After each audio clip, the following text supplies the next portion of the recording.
guys, sa lahat ng mga kumakain ng palakang bukid, ganito lang kadali maglinis.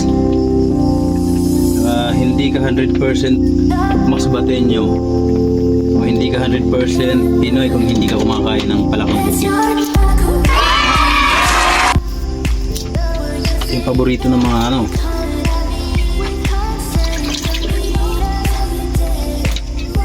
paborito ng mga taga rito sa amin.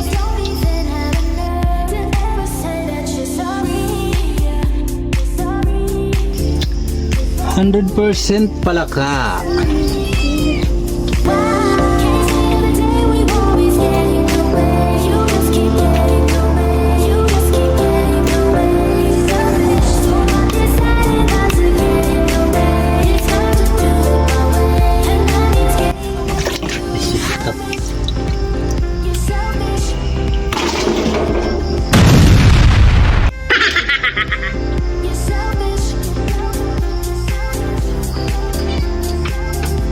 Para lang siyang hinuhubaran, tulad ng paghuhubad mo.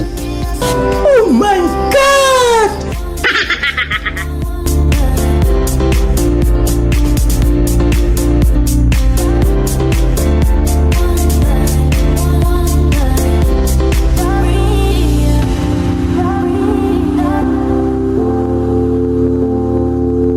Ilalagay na natin yung gata.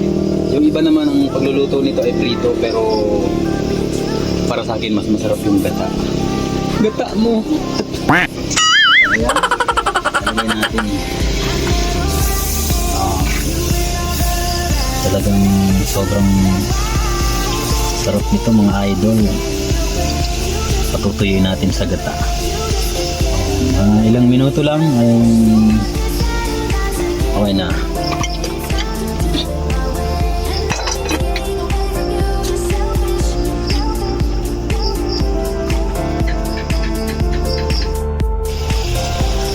So yan na, malapit na maluto.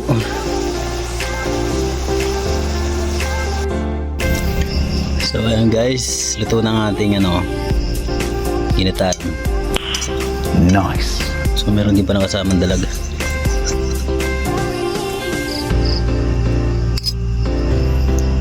Kung hindi mo kayang panoorin ang video na to, pwede mong i-skip kung hindi ka kumakain ito. No?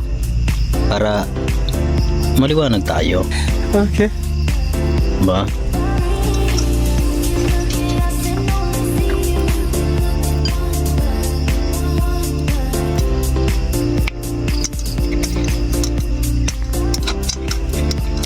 Balik ko lang ako ng konti.